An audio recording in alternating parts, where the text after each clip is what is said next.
Olá, boa tarde a todos. Então hoje, no dia em que, segunda-feira, em que Portugal teve apenas 549 casos de Covid, estamos aqui para gravar mais um episódio com o Dinis, com o Tomás e com o Morteira. Certo? Cá estamos, mais um. Já estamos, olá. Mais um episódio, mês a menos um. Então pronto, hoje também vamos discutir um bocadinho algumas polémicas desta semana, nomeadamente a morte de Marcelino Mata, esta que veio desenterrar já o conhecido debate sobre a narrativa colonialista em Portugal, tema que causa, obviamente, muita discórdia entre os portugueses. Desde um criticado ou aclamado voto de pesar pela morte do tenente-coronel, ao pedido de extradição de Mamadou Ba de Portugal, a um deputado concordar com a demolição do padrão dos descobrimentos e à remoção dos brasões da praça em frente ao Mosteiro dos Jerónimos. Uma grande discussão que todos têm uma opinião diferente e que hoje estamos aqui para também a discutir e ouvir. Por um lado, uns afirmam a necessidade de descolonizar a história portuguesa e, por outro, outros afirmam que estes concretizam o passado da nossa nação portuguesa. Ainda outros preferem manter-se numa posição mais ao centro.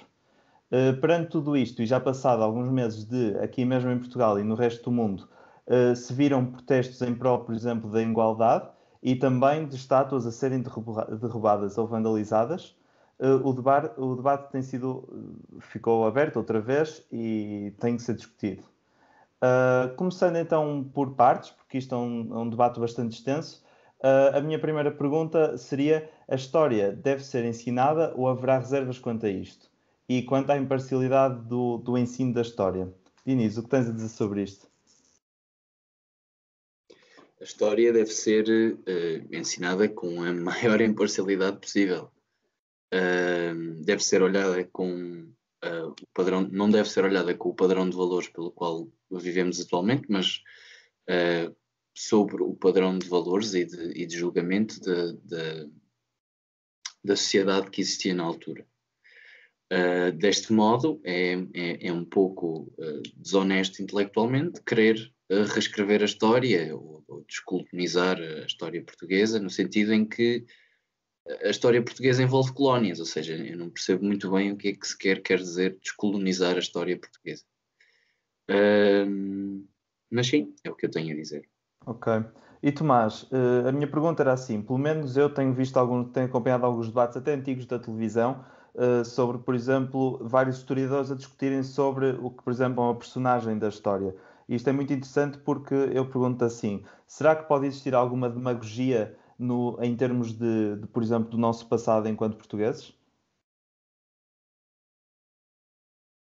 Eu lamento ter de fazer isto, mas eu deixei de te ouvir. Ok, desculpa. Estava a dizer que, pelo menos eu tenho visto alguns debates antigos, até da televisão, de vários, por exemplo, historiadores, a debaterem sobre, por exemplo, o passado de uma certa pessoa, neste caso, por exemplo, até sobre o Marcelino da Mata. E a minha pergunta seria: será que existe alguma demagogia em termos do que é que foi o nosso passado e do que é que, por exemplo, ou será que a história consegue efetivamente ter várias vertentes? Eu acho que há muitas vezes um interesse, e sobretudo ao nível português, de se apagar um bocado a história. E eu aí concordo exatamente com o que o Dinis disse. A história tem de ser ensinada e deve ser ensinada com total imparcialidade, mas deve ser ensinada toda a história.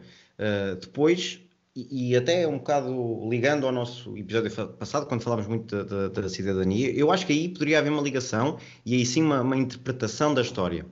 O problema é que muitas vezes, e sobretudo agora, nos nossos dias, nós estamos a tentar apagar a história e queremos transparecer coisas que não existiram e queremos apagar passados coloniais e temos medo de nos adressar a diversos temas e de escrever sobre diversos temas, sejam artigos, livros, o que for. Há biografias de livros sobre o Hitler, sobre o Stalin. Se nós não compreendermos a história, se nós não analisarmos a história, nós nunca vamos saber como atuar hoje e no futuro. E eu acho que no caso português é mais e um bocado à volta daquela política do cancelamento e não só ao nível da história, mas a diversos outros níveis, É mais um onde começamos a apagar um bocado a história e a certa altura já nem percebemos o que é que aconteceu ou não, e eu acho que isso só vai ser prejudicial para o nosso futuro. Sim.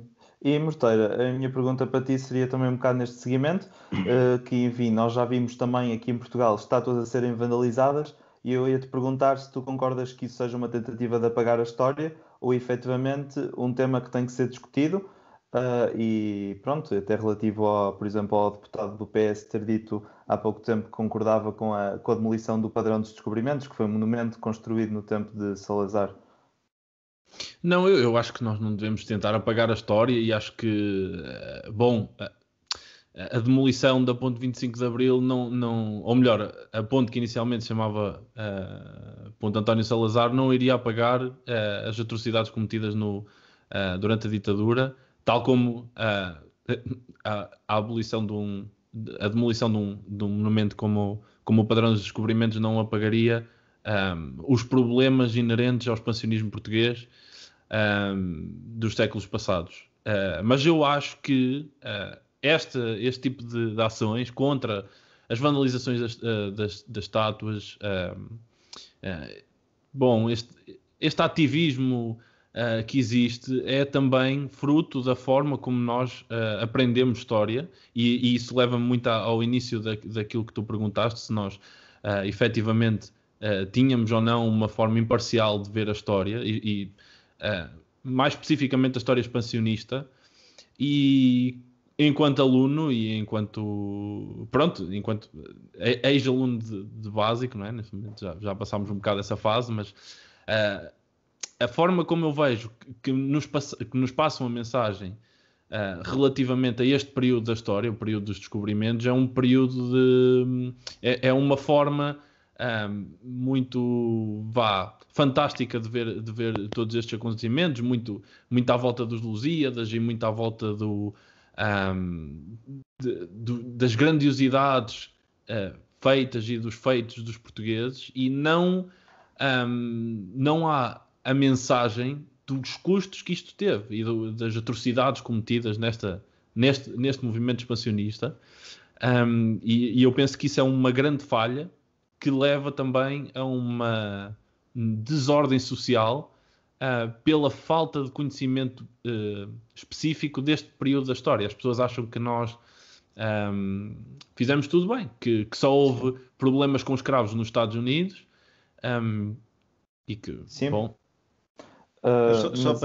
Só aliento ao que o Morteiro estava a dizer, eu acho que é muito este o pensamento. Nós olhamos para como o último caso que ele deu, os Estados Unidos, olhamos para o nazismo, olhamos para todos os casos de fora de Portugal e condenamos, mas o colonialismo português foi bom.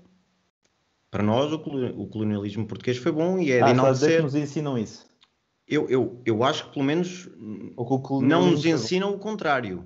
Sim, mas eu fiquei sem perceber a tua opinião, sério. Estavas a dizer que nos ensinam, ou pelo menos nos passam a mensagem que o colonialismo Passam-nos uma mensagem próxima okay. disso. Sim. Nós não olhamos para o colonialismo português como olhamos para o caso dos nazis e tantos outros casos por aí fora. Eu acho que esta discussão é pertinente e é muito precisa, e especificamente eu acho que a história tem um contexto e nós temos que olhar para cada contexto e perceber qual era o contexto de uma sociedade em cada período, não é? Portanto, entre o século XV e o século XIX, e finais do século XIX, tivemos um período expansionista até a abolição da escravatura, e até aí nós éramos, no mundo, os maiores, ou dos maiores comerciantes de escravos. Portugal era um dos maiores comerciantes de escravos em todo o mundo. A nossa economia nunca teve com tanto crescimento. O ouro que nós tínhamos era proveniente dos escravos da África que iam trabalhar para o Brasil e que iam crivar ouro, e queriam crivar ouro nos rios do Brasil. A nossa economia, a nossa produção ficou toda deficiente depois deste período. Toda a produção no norte da Europa foi desenvolvida, enquanto nós ficámos a enriquecer às custas deste trabalho. Acho que isso é outra discussão diferente também. Não, o que eu quero dizer é que, portanto, Portugal efetivamente teve um papel rássico terrível no decurso da história. Isto não foi uma maravilha. O papel colonialista é um papel posterior a este, mas que evidentemente tem um passado conhecido da escravatura, não é? O colonialismo, a minha avó esteve em África, os meus tios todos nasceram em África, e viver em África era diferente, mas pronto, acho que podemos continuar a discussão. Sim, vamos ouvir o que o Dinis tem para dizer. Eu acho que é perigoso apelidar períodos da história portuguesa como bons e maus. Acho essa dicotomia um bocado perigosa e é um bocado demagógica até.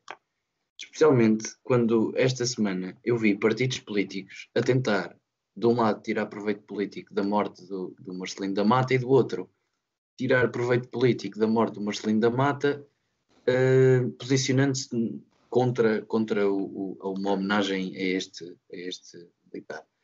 É uma figura controversa e acho que não deve ser nem tido como um herói de guerra, não deve ser tido como um símbolo nacional, porque então estamos a ir buscar símbolos muito maus de pior que tivemos na nossa história e até antes da nossa democracia. Mas por outro lado também não deve. Eu não olho para esta situação com a clareza de que este homem é um criminoso de guerra. É difícil para mim entender esta dicotomia e ainda pior quando é usada para proveitos políticos. Eu tenho muita dificuldade em avaliar pareceres históricos de pessoas que querem fazer política com esses pareceres históricos.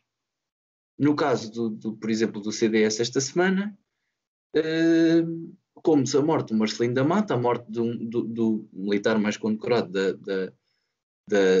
do exército português, fosse agora um símbolo do orgulho nacional que se estivéssemos a ir buscar, e eu devo dizer, se vamos buscar estes símbolos de orgulho nacional, então algo de errado se passa com a simbologia e com o imaginário da direita portuguesa.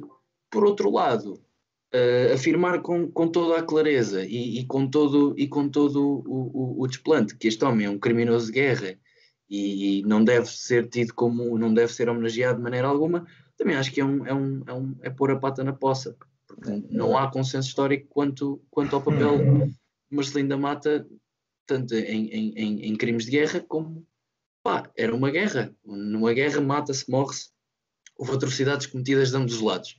Não quero este homem como um símbolo nacional, porque isso era ir buscar a pior parte da nossa história, ou uma das piores partes da nossa história, mas também não olho com tanta clareza para que este homem seja um criminoso de guerra que deva ser punido. Quer dizer, não foi punido a vida dele toda, nunca foi julgado em tribunais de direitos humanos, nada do género, e agora, depois da morte dele, é que vamos pôr todo o peso da guerra colonial nas costas do Marcelino da Mata.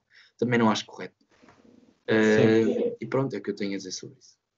Então, Tomás, queria-te perguntar se então efetivamente existem posições razoáveis no meio de tanta polarização que existe nos dias de hoje. Eu acho que em termos de quase todos os assuntos, mas neste realmente temos pessoas de um lado a pedirem a exportação de uma petição pública que já tem quase, relembrem-me só o número de assinaturas.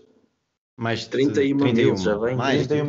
31 mil assinaturas para pedir a extradição, por exemplo, do Mamadou Ba, cidadão português de Portugal, e, por exemplo, do outro lado também temos pessoas a dizer que se tem que descolinizar, desculpem, a história. E pronto, mas o que é que tens a dizer sobre isto?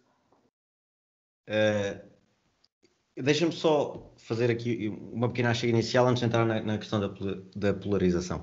E em relação ao que o Dinis disse logo no início, sobre classificar a história bem como boa ou má, eu acho que, é assim, a aprendizagem da história tem de ser imparcial, mas eu acho que não nos devemos ficar pela aprendizagem da história. A aprendizagem da história vai muito no relatar os factos e o que é que aconteceu, e isso sim, tem de ser imparcial, tem de se conhecer. Todos nós temos de conhecer. Eu acho que depois tem de haver uma análise extra história desses factos E aí eu acho que há o parecer do bom e do mau.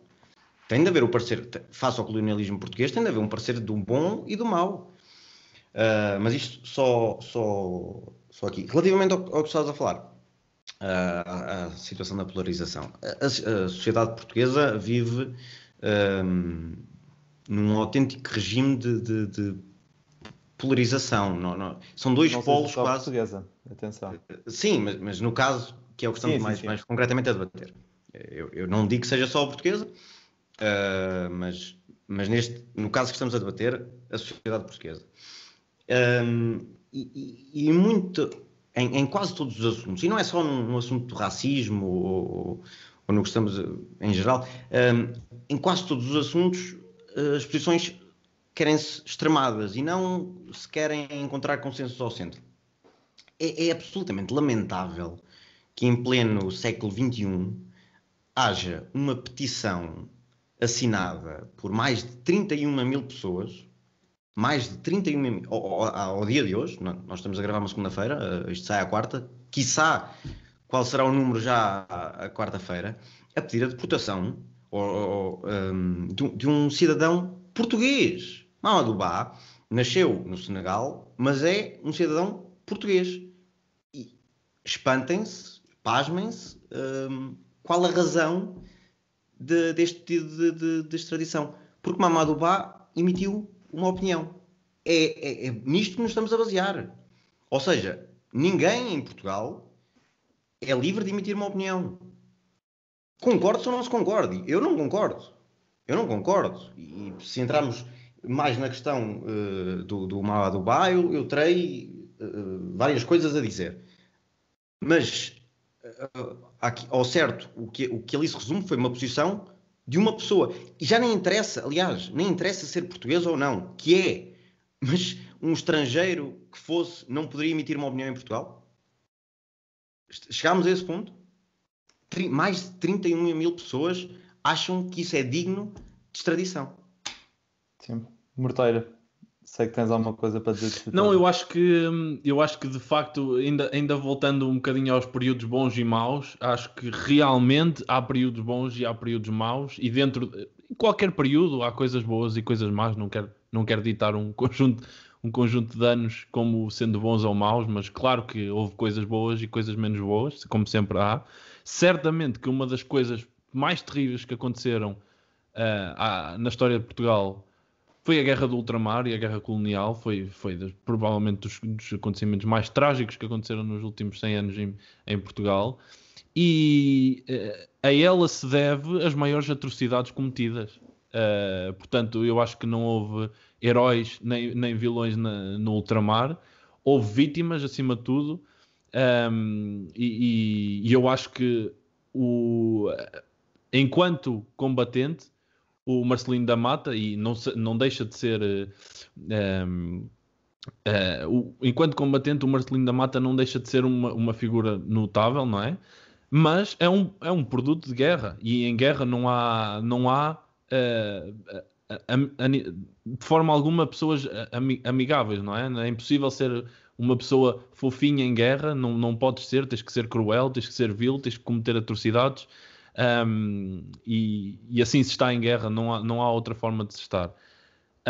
Obviamente que eu não consigo criticar alguém que critica o Marcelino da Mata, não consigo criticar, especialmente se esse alguém vir um enaltecimento do Estado num cidadão que de certa forma abandonou os seus concidadãos, não é? O Marcelino da Mata abandonou os guineenses e porque estava provavelmente decepcionado com aquilo que lá se passava e lutou por Portugal, tal como muitos outros assim o fizeram. Não foi o único a fazê-lo. As guerras contra o PAIGC foram tomadas por milícias portuguesas, mas de africanos, porque eram os únicos capazes de combater o PAIGC, porque as tropas portuguesas não eram capazes de fazer frente às forças do PAIGC, não tínhamos força para combater, E o Marcelino da Mata, tal como muitos outros, é um produto do Estado Novo. Todas as condecorações que existem, e ele tem mais do que qualquer outro soldado, não é apenas pelo seu valor em combate, mas é também porque o Estado Novo precisava de uma imagem como a do Marcelino da Mata para dizer que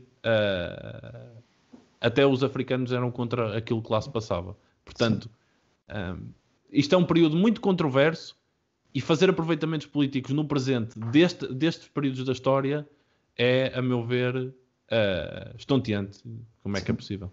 Falando em, eu não diria heróis, dizia personagens da história que nós efetivamente ouvimos falar e conhecemos, desde cientistas a músicos, a todo o tipo de gente.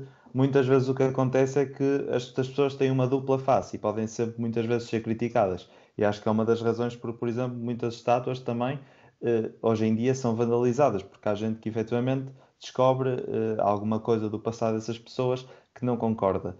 E Diniz, o que é que tens a dizer sobre, então, quer dizer, como é que se agrada a todos os portugueses? Porque efetivamente são portugueses a vandalizar as estátuas. E também te queria perguntar se concordas com esta cena de será que todos os heróis têm uma dupla face?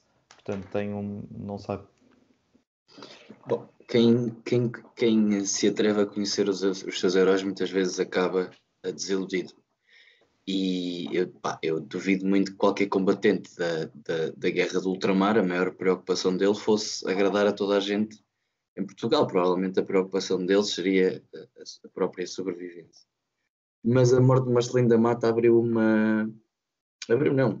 voltou a dar palco a uma ferida que estava aberta há muitos anos em Portugal, que é dos casos dos comandos africanos que foram deixados na Guiné-Bissau depois da Guerra do Ultramar. Portugal não tomou responsabilidade. Tivemos comandos africanos que lutaram pelo nosso país e foram deixados à mercê do PAIGC, à mercê das promessas vagas do PAIGC. Na altura, o movimento das Forças Armadas não reclamou os comandos africanos. Eles acabaram por ser fuzilados. Ao longo de 6 anos foram 500 fuzilados, sem julgamento sumário, e foram deixados em valas comuns. Nesse ponto Portugal falhou muito ao deixá-los à mercê de promessas vagas de misericórdia. Mas podes-me recordar da parte final da pergunta, por favor? Boa pergunta para mim. Agora também. Alguém se lembra da pergunta? Não, eu acho que pegando um bocadinho naquilo que estás a dizer, Dini, acho que há uma parte que tem que ser muito bem referida. O antes 25 de Abril foi tão cruel como após 25 de Abril. E há uma coisa que é absolutamente fulcral, é que há quem reclame que o 25 de Abril foi um movimento de esquerda e há quem reclame que foi um movimento militar. O 25 de Abril aconteceu claramente para acabar com a guerra em África, para acabar com a guerra do ultramar, e os militares organizaram-se para acabar com aquilo, porque já ninguém estava disposto a ir levar com mais bombas nos pés. Mas no pós-25 de Abril não se falhou apenas com os militares, falhou-se com todas as pessoas que estavam no ultramar, que ficaram sem nada. Foi a pior descolonização que aconteceu em todas as colonizações, inglesa, belga, francesa. Não houve nenhuma que fosse tão má como a portuguesa, e claro, devido à forma como aconteceu e devido ao que aconteceu antes, ou seja, nós devíamos ter libertado essas nações muito mais cedo do controle. Sim, muitas pessoas saíram de lá sem nada também. Mas Tomás, sei que tu ainda tens algumas coisas a dizer sobre o Marcelino da Mata, certo? Sim, eu queria só, porque não tive a oportunidade de entrar provavelmente nesse debate, nessa conversa. Eu acho que é muito complicado e é até errado, se calhar queremos dar um nome, digamos assim, a Marcelino da Mata, chamar-lhe herói de guerra, chamar-lhe criminoso de guerra. Possivelmente foi os dois. Há relatos dos dois lados. Vasco Lourenço apelidou de um criminoso de guerra. Por outro lado, há quem lhe chame herói de guerra. Há quem relate feitos nobres da parte de Marcelino da Mata, como Matos Gomes, que combateu com ele. Portanto, eu acho que isso, para já partimos para essa necessidade de chamar isto ou aquilo, é um erro. Não me vou pronunciar acerca do parecer do Parlamento. Acho que é, como disse agora, acho que é um debate muito complexo. Dividiu os partidos, não é? Exatamente. Sim, o próprio PS. O próprio PS teve, portanto, creio que 3 deputados a votar em contra, 6 que se abstiveram, e os restantes acho que votaram a favor, se não estou em erro dos números. Mas relativamente ao Marcelino da Mata, eu sugeriria a factos. Facto, o Marcelino da Mata combateu na Guerra Colonial. Foi um dos fundadores da tropa de elite dos comandos. Facto, o Marcelino da Mata acabou por conseguir fugir ao PAIGC quando muitos acabaram por não conseguir, que é um dos maiores fracassos da história de Portugal. Facto, o Marcelino da Mata foi torturado em 1975 por membros do MRPP. Facto, foi salvo por Dinis de Almeida, se não estou em erro do nome. Há quem diga que foi torturado pela extrema-esquerda, outros porque há muitos membros do MRPP que até seriam membros da extrema-direita. É novamente a necessidade de polarizar o debate e de trazer isto para a esquerda, trazer isto para a direita. Não vamos olhar para a história. Eu concordo, há poucas coisas que eu concordo com daquilo que o João Miguel Tavares escreve e muitas vezes diz, mas concordo com uma coisa, isto é história. Porque é que só quando agora morreu o Marcelino da Mata foi ele debatido e passou a ser do conhecimento da maioria dos portugueses? Porque a maioria dos portugueses não conhecia Marcelino da Mata até ao dia 11, em que infelizmente faleceu vítima de Covid-19. Porque é que queremos apagar a história e apagar, no caso, esta história e o nosso passado colonialista, como eu falei há pouco? A história não se pode apagar e não se deve apagar, deve ser falada. Sim, mas voltando mais ao presente e perante tudo o que estamos a viver agora, desde, digamos assim, a polarização tanto destas opiniões, como também muita gente alega que o passado da ditadura e colonialista português leva muito hoje em dia ao racismo, e depois temos pessoas a combater esse racismo em Portugal. Dinis, sei que queres falar sobre este assunto, certo?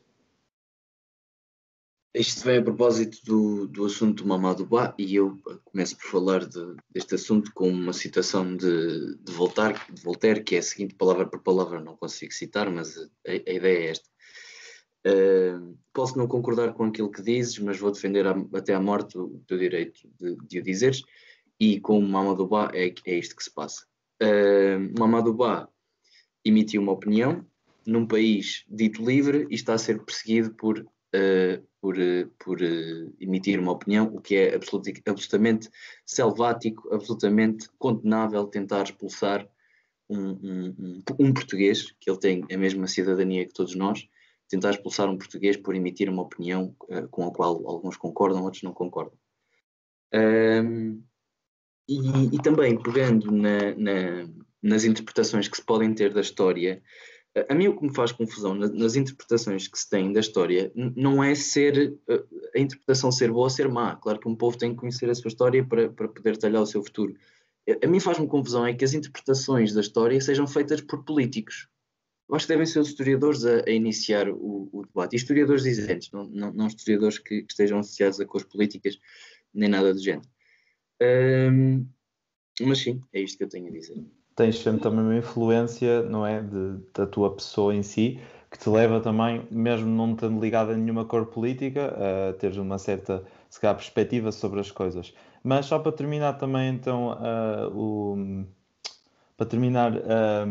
desculpem, o podcast de hoje, só queria fazer uma pergunta então final e também pegar aqui um bocadinho no tema do Mamadou Ba. E, Morteiro, o que é que tu achas? O Mamadou Ba é uma pessoa que destila o ódio ou que realmente defende o racismo em Portugal? Não, eu acho que o Mamadou Ba defende uma causa válida de uma forma provavelmente errada, diria eu. Ou seja, as palavras que ele profere nem sempre serão as mais fáceis de entender, mas certamente também são mais difíceis de entender porque nós não passamos por isso. Eu, pelo menos, falo por mim, sou branco, sou heterossexual, sou homem, não tenho problemas, nunca sofri qualquer tipo de discriminação pela minha aparência, pela minha figura. Portanto, eu não sei o que é que terá sofrido Mamadou Ba, mas certamente sei que aquilo que ele defende é um problema estrutural na nossa sociedade. Portugal não é um país racista, e porquê é que digo isto? Porque existiram países e estados racistas, como a África do Sul, em que havia diferença racial. Em Portugal não existe diferença racial. Nós não temos um autocarro para brancos e um para pretos. E digo pretos especificamente porque sem qualquer tipo de complexo, digo porque, pronto, é sempre difícil de abordar o tema sem que seja visto de forma errada, mas para mim existe um racismo estrutural na nossa sociedade. Os portugueses são do seu âmago, e fiz um post no Facebook esta semana acerca do assunto, porque eu acho que são do seu âmago racistas e escondem isso deles mesmos. Nós muitas vezes passamos a vida toda a lidar com pessoas que dizem, não, racista, eu não sou nada racista, mas efetivamente há desconfiança, há uma descrença nessa comunidade, e acho que há um descontentamento que tem que vir à discussão pública acerca da forma como são tratadas essas comunidades, como são renegadas, como são colocadas de parte e como são à partida as pessoas tidas como menos capazes, menos debatíveis, não é? Sim. As pessoas não são tidas em conta por causa da cor da pele. Isto é abjeto em 2021 que haja uma petição com 31 mil pessoas a acharem que se deve deportar este homem por ele emitir uma opinião. Foi o que ele fez. Ele veio a público dizer que achava que aquilo que Marcelino da Mata tinha feito ao trair os seus concidadãos, os seus parceiros, e lutar por Portugal, era de um mercenário e que ele tinha cometido crimes de guerra, que eu vejo como uma posição dele válida, totalmente válida. Talvez a forma como ele diz não seja a mais indicada, a mais correta.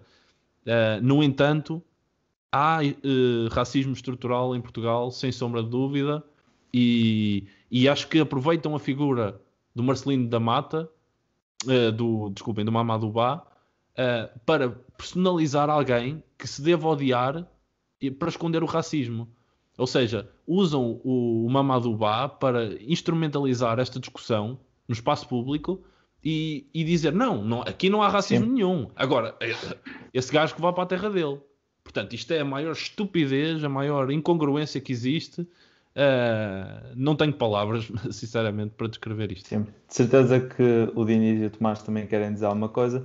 Então, faço-vos a mesma pergunta. Tomás, Portugal é racista ou Portugal tem pessoas racistas? E a que é que se deve esse racismo, se sim? Eu percebo aquilo que o Morteira disse, quando diz que Portugal não é racista, olhando quase mais para os órgãos nacionais, digamos assim, do que para a sociedade. Eu acho, para mim, a definição do Portugal ser racista ou não está tão implícita em cada um de nós como nas mais altas patentes e nessa segmentação que não há nos dias de hoje. Melhor, nunca houve, mas nos dias de hoje não há, como o caso da África do Sul e dessa separação.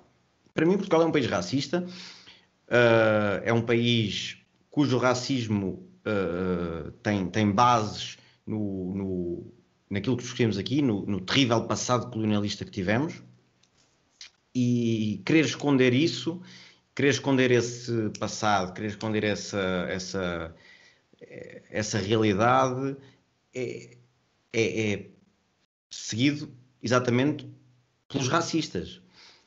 Um país onde há uma petição como a que já fizemos menção, Um país onde já houve agora uma proposta de um célebre partido da praça que propôs uma lei chamada Lei Mamadouba, que permite, e passo muita atenção, permite retirar a nacionalidade portuguesa a cidadãos que ofendam Portugal ou cometam crimes graves. É este o nível que se atingiu num partido também ele dito não racista, não xenófobo, etc.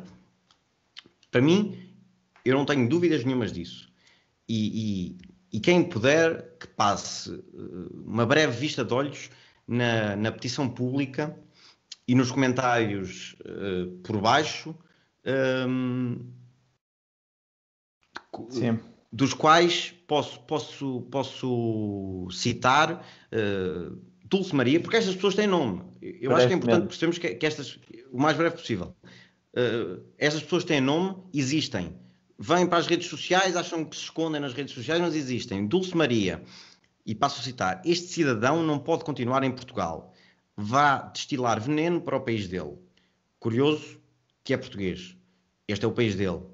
Augusto Catroga, que raio de nacionalismo é o dele que veio destilar o veneno para Portugal?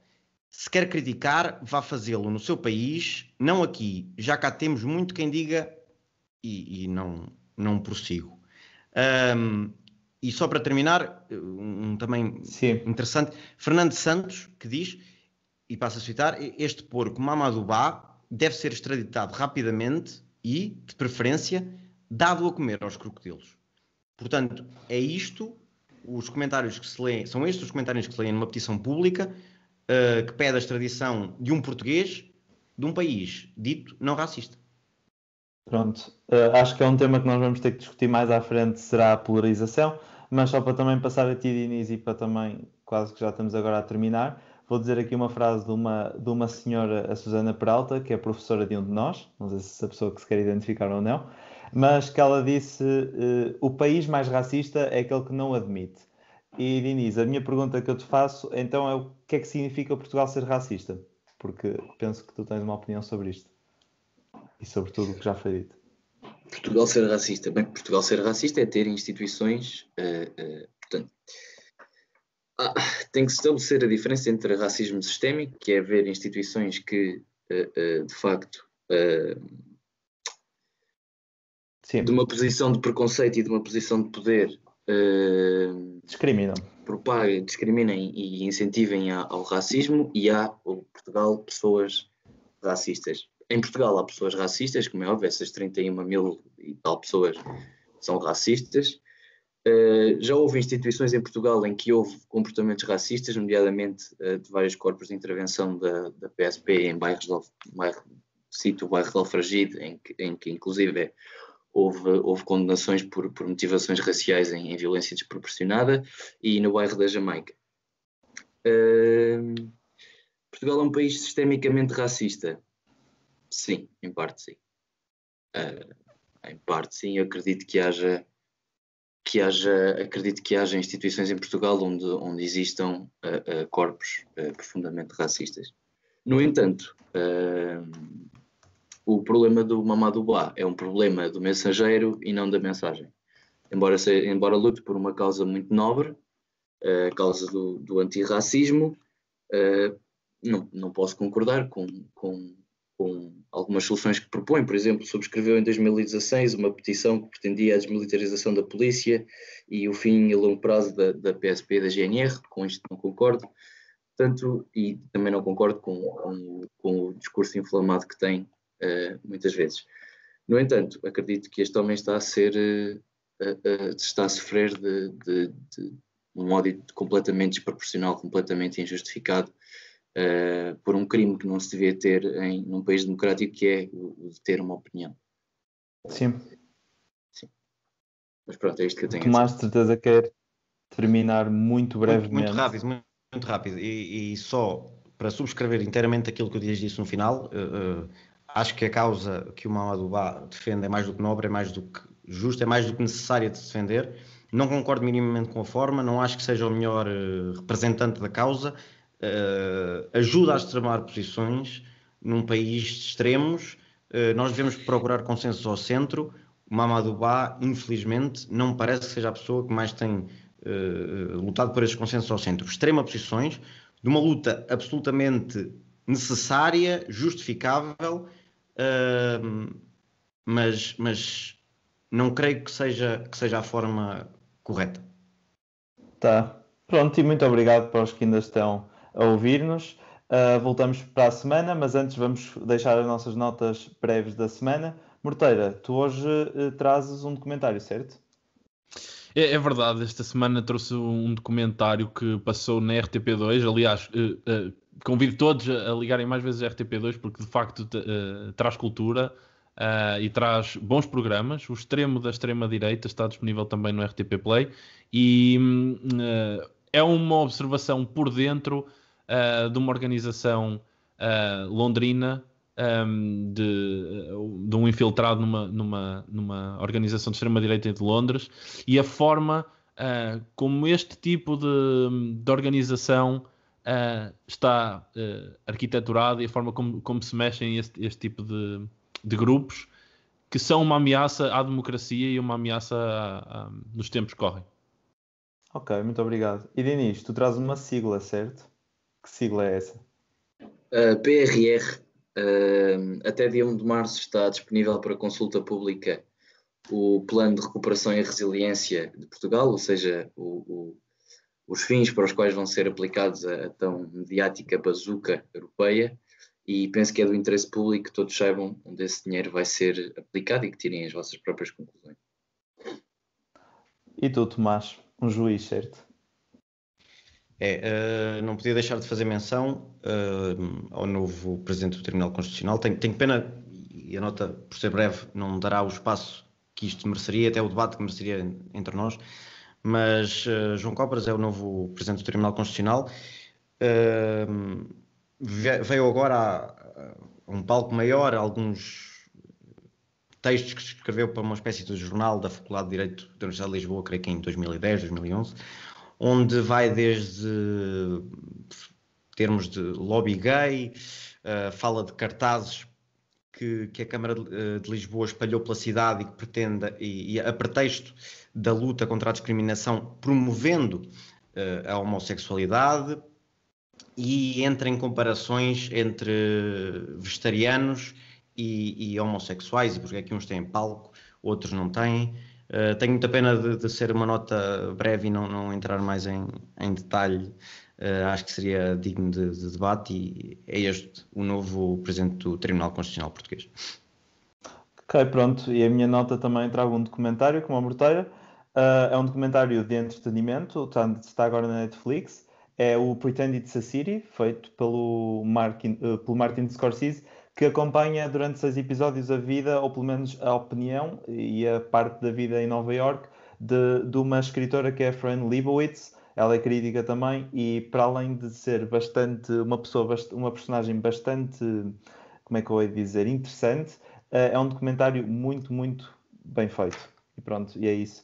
Bem, obrigado a todos e até para a semana. Voltamos com mais um episódio e com mais temas. Adeus.